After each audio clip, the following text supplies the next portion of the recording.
Hi, welcome to Module 3 Analyze Week. We're going to be doing linear regression analysis with the data that you prepared last week in the Prepare Week, obviously.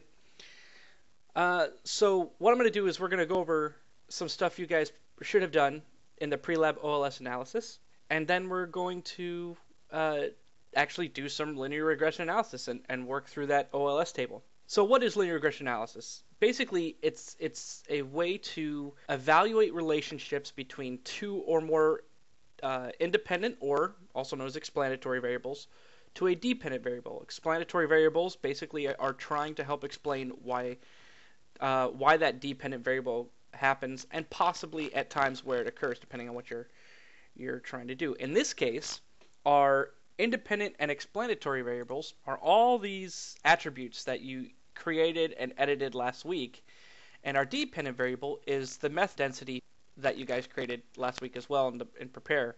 So our dependent variables, meth lab density, and our independent/explanatory variables are basically all the other various census data fields. So how do they relate to each other? This is, again, explained in the pre-lab OLS analysis, and you think of it as linear regression. Linear regression, this linear model is basically, if you remember from algebra, y equals mx plus b. The y equals mx plus b, so in this case, the beta that you see here functions pretty much the exact same. You could think of it as the slope of the line, just like m was before, and y equals mx plus b, and this alpha was basically the intercept.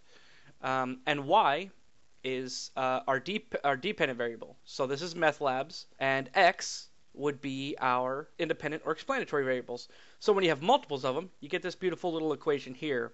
The relationship between the slope and the dependent variable is very important, just like it was in the regular linear model that you did in algebra. Here, the closer beta is to 0, the closer the line of this equation is to having no slope. If it has no slope, you're going to have something like this where it has no relationship. You have a bunch of just random variables, or seemingly random variables, all over the place. If this coefficient, these are what these betas are going to be called, are coefficients. If these coefficients are all positive, then you have a positive relationship, and if they're all negative, then you have a negative relationship. There's not going to be one field here that's going to perfectly explain this meth density. You have to think of it as all being related to each other. It's a relationship. You'll see this more when we actually do the OLS analysis.